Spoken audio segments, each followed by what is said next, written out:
This is a Fox 11 News special.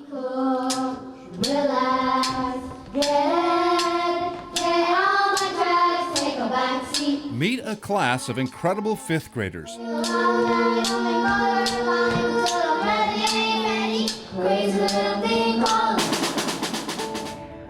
Kids in performance in their own classroom. Playing instruments some of them have never played before.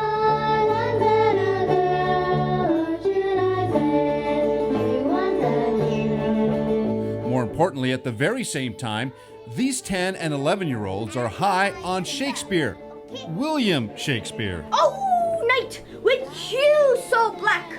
Oh, night. What's it like to be in a Shakespearean play? Well, at first you think that it's impossible, but when you get used to it, you know that it's really easy. Really? Shakespeare can be easy? Well, if you work really hard at it. The bard with a twist of whimsy, blended with today's tempos. The players, elementary school kids, diligently inspired, rehearsed, and polished by Rafe Esquith, frequently called the best teacher in America. I hope you will trust me enough to be extraordinary, because you are. You are extraordinary. Each one of you is special. I hope you stay special. Together, teacher and students mixed with an amazing dedication to imparting the lessons of life. From English to science, to math, to common sense, to just plain hard work. They are the Hobart Shakespeareans, and they're right here in Los Angeles. And I shall sing. Ye shall hear I am not afraid.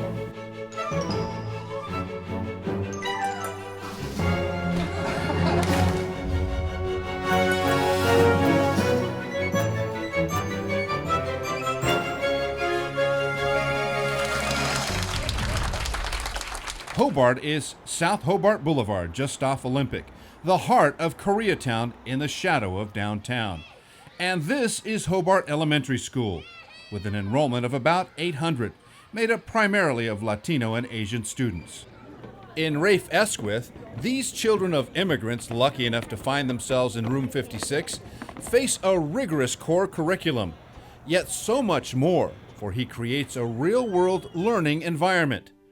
Rafe has written about his breakthrough, unique yet simple methods in 3 books, including the New York Times bestseller, Teach Like Your Hair's on Fire. And after 25 years at Hobart, he tells me all of it. His enriched brand of classwork and Shakespeare too must start with one key ingredient. I want the students more than anything else to trust me. Most classrooms that I've seen are based on fear. There's a lot of fear in school, Carlos. The kids are afraid of the teacher is sometimes afraid of the kids. The kids are really afraid of each other.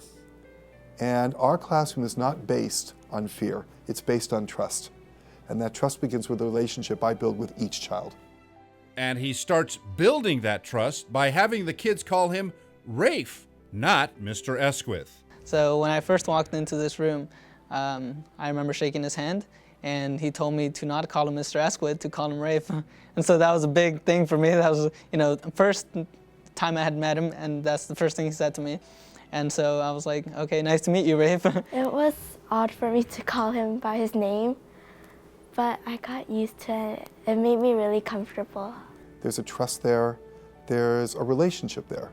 And I think the best teachers really build a relationship with their students. And I think the minute you put Mr. in front, there's a little bit of a distance created, which is okay for many teachers, but it's not my style. Rafe's kids get to school early, often at 6:30 a.m. for extra study. At about 7:30 on this morning, they're previewing something special. Oh, this auction is going to be so much fun. Auction? Yes, they're checking the goodies for another teaching opportunity coming later. We have an amazing day this morning. We're going to have, as you can see, a fabulous auction. And we're playing Jeopardy this morning. But first, straight academics, American literature. Okay, so an unbelievable couple of chapters of Mockingbird. So if you'll please have your books out. Yes, To Kill a Mockingbird, Harper Lee's astonishing classic, set in the South of the 30s, dealing with the serious issues of racial inequality and rape. It's both amazing and rewarding to see it being read and studied in elementary school. Jem, I said, are those the Yules sitting down yonder? Hush, said Jem. Mr. Hectate's testifying. Rafe and his fifth graders take turns reading. The book contains a crude slang for African Americans, which Rafe reads, but he immediately makes that the pillar of a valuable lesson. Okay. What decade does this story take place in? When is this? Carlos? 1930s. Did people use racist words like that in the 1930s? Yes. Do you? No. No. And there is a difference. You know, always remember when we study Hamlet, people sword fight. That doesn't mean you do. My greatest goal as a teacher, after getting the kids to be nice and to work hard, I want them to love to read. We read all the time, and what I did was we don't use the basal readers from the school district. We learn all those skills, but I basically took all the books that have been banned and we read them because they're all the best books. So we read Of Mice and Men with this class, and we read Animal Farm, and we read Malcolm X, and we read Anne Frank. Are they too young to be shocked? In this neighborhood, nothing would shock my students. Actually, I was the one who was shocked, Carlos, when I first got here and was being asked questions of stuff I certainly didn't know about when I was 10 years old, questions about violence and sex and language that these kids were aware of, which I didn't know till I was in high school and college. So actually, they shocked me. I can never shock them. Okay, we have brand new Rawlings baseball glove and ball. Okay, that will be for sale. An art box. This is all part of Hobart Shakespearean economics. Money used for these monthly auctions comes from jobs the kids sign up to do, from janitors to ball monitors to bankers. We have 4 gel pens. 4 gel pens. Yay! Thank you. All the kids keep ledgers. They must spend part of their earnings to rent their desks. Some of the rest can be used for fun. Once, twice, sold to Julie, $2,900. Congratulations. Good job, good job. Learning and practicing both math and economic sense, Room 56 style. 2, 3, 4.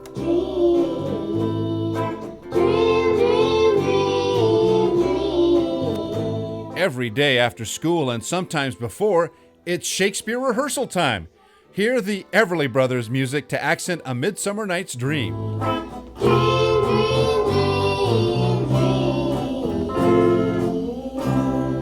Not bad. The daily practice in Room 56 with both classroom and stage lighting.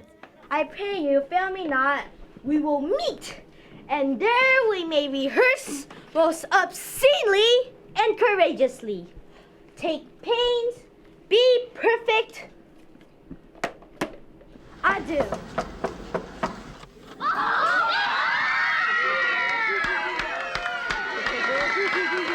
Just ahead, 2 famous Shakespearean actors visiting Room 56. I come most carefully upon my hour. Oh my God. And Jeopardy, how the game show played in class inspires learning as the Hobart Shakespeareans continues.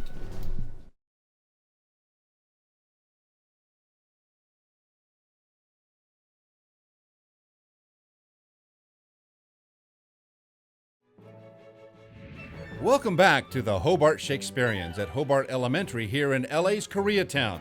In fact, welcome to Jeopardy! The Sound of Music for how much money? 600. For 600. This is not the game as you know it, but the Room 56 production with categories on chairs. I'm going to play for you music from a famous movie, and you have to identify the movie. The 5th graders, broken up into teams, confer, but aren't sure. The answer was West Side Story. Same category. Shh, talk it over first. They know right away. Patent. Category dollar amounts are marked off. And now it's on to You Can Quote Me. Well, think me up a chocolate donut with sprinkles as long as you're thinking. What? The Fugitive. The Fugitive, very good, 800 points. you seeing all the class that play in Jeopardy. You see the kids working in small groups. It's not what do you think, one person where there's that pressure, but they're chit-chatting and coming up with an answer together. It's recalling information they might have learned 3 or 4 months ago, and most importantly, they're having fun. The Hobart Shakespeareans prepare for months to get the words of the poet and playwright just right, but also the music that Rafe adds to the mix, so that come curtain time, they're ready for the big show right here on the stage in room 56. 1, 2, 3, 4.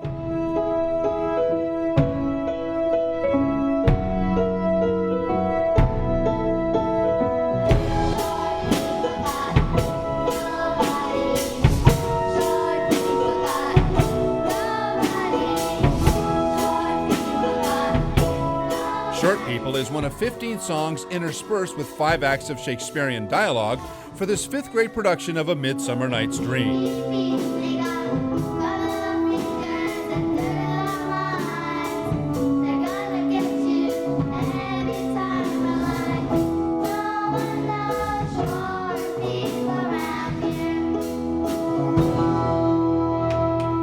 Sure, the music's great, but it's Shakespeare's often humorous dialogue that's the real star.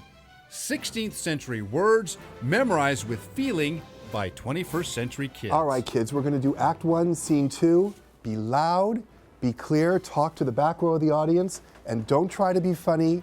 Just play the part serious because it already is funny. If you do your parts, it's going to be hilarious. Let's see what you can do. That can-do spirit from these young actors has come to the attention of 2 of the world's greatest Shakespearean performers. Several years ago, Sir Ian McKellen came calling, rewarded with a boisterous Room 56 welcome. These are the newest Shakespeareans. Hello. Oh my gosh, boys and girls. Michael York. Hi.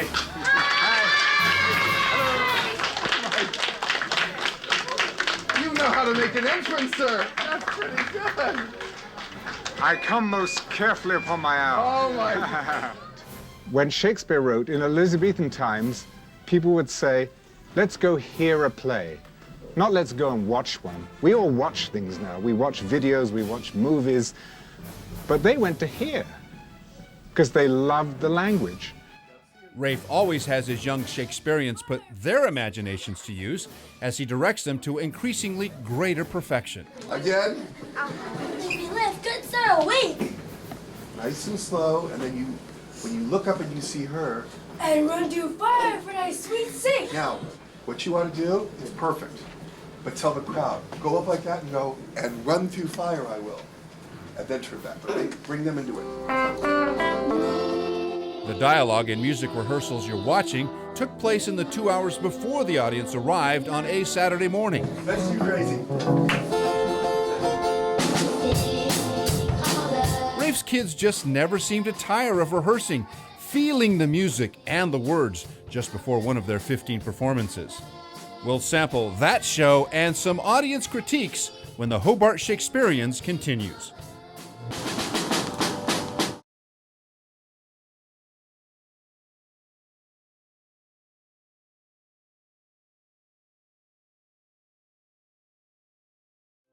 Welcome to Showtime in room 56. All of those long but fun hours of rehearsal are about to pay off. This is one of 15 performances for the Hobart Shakespeareans.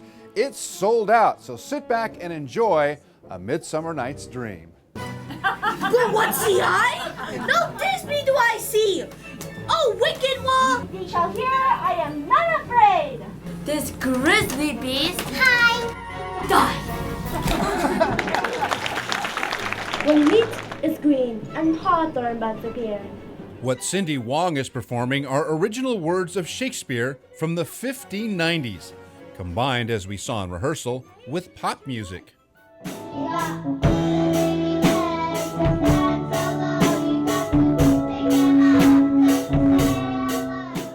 Hobart Elementary School teacher Rafe Esquith says the only thing he removes from the original are jokes that don't stand the test of time. But here's one that always will. Nothing but roaring. Let me play the light. Any man's heart good to hear me. I will roar. I will make the you say, let him roar again! Let him roar again! Roar! And we found a roar of approval at intermission for both Rafe and his Hobart Shakespeareans. It's passion. It's all about the kids. He looks for every single way to educate, to inspire. As his phrase is, there are no shortcuts, and that's absolutely true. He is the most disciplined teacher I've ever seen. What he manages to do for students is incredible. It's a true testament to the value of raising expectations and showing really that kids can do something that they don't believe they can do at the beginning. And my students who do Shakespeare, they're not really learning about Shakespeare. They're learning about working as a team. They're learning how to speak well in front of people and to love language. They're learning how to take risks so that when the Shakespeare play is over, it's not really over. The kids are learning lessons here that will last them not just for the test at the end of the year, but for the rest of their lives. That's the assessment of good teaching, not the test at the end of the year.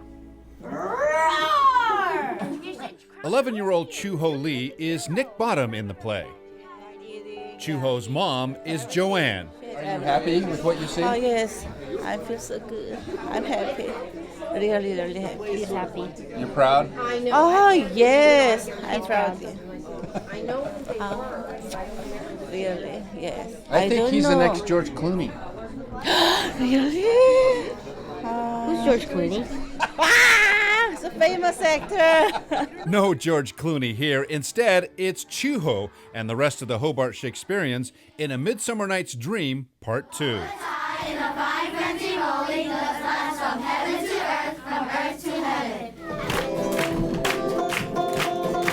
And what's Shakespeare Room 56 style, that is, without a touch of bluegrass?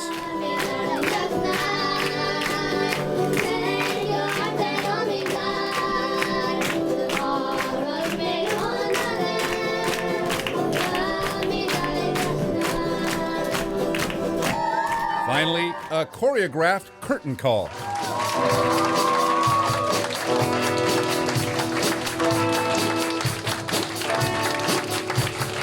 Yet, the real cheers for what Rafe Esquith has accomplished often come years later, from former students who have launched themselves into top-name universities and high-end professions. Thank you, everybody. You'll be impressed with what they say now as the Hobart Shakespeareans continues.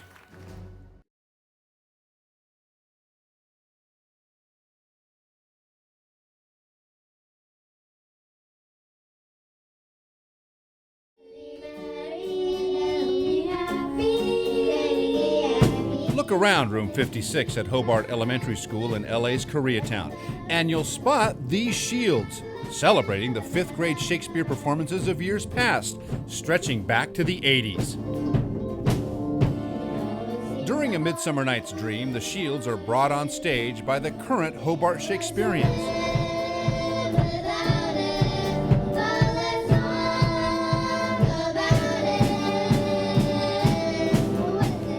Look around some more, and all around the walls you'll spot university banners from renowned institutions to those not so well known. And below each, the names of Rafe's grads who've achieved admission and success there. The imagination and energy that lights up Room 56 has brought years of praise from educators and journalists nationwide. The Washington Post calls Rafe among the best classroom teachers in America. But the critics we really want to hear from are his students, present and, more importantly, past. College was so far away, and it was one of those things that growing up in Koreatown, the expectation was that you wouldn't be going to college, that you may be graduating from high school. You would probably work for a minimum wage job after that to help out your folks. So college wasn't even on the radar. Coming into this room and looking at all the banners around, it became a reality. And today, Oscar is Assistant Director of Admissions at USC. Rafe made the difference, simply put. We stayed here hours and hours working on Shakespeare. Damian Mendieta is 17 now, and he fondly and sentimentally recalls being in Hamlet in 2004, especially the very last performance. What you hopefully learned this year is that you guys are these fabulous young people, and don't let anybody ever tell you that you're not. And if you guys weep that it's over, I taught you nothing. This is not over. This is the beginning. So you have to know that your best days are in front of you. Trust me on this one. I know. This will always be a good memory for you, but it's one of many great memories to come. The readiness is all. You love this guy? With all my heart. It's hard to top that, and it is the love, the appreciation that makes Rafe Esquith and his Hobart Shakespeareans so special. Rafe, and through him Shakespeare, continues to touch so many young lives, and after 25 years, he says he has absolutely no intention of stopping. Thanks for joining us. I'm Carlos Amezcua. Good night. I'm not that special. Teachers can read great books with their kids. Teachers can talk about character issues. But now teachers are so afraid that their kid isn't going to get number 23 right because it's on the test. I think we've lost our focus. And school should be more than that. It should be joyful.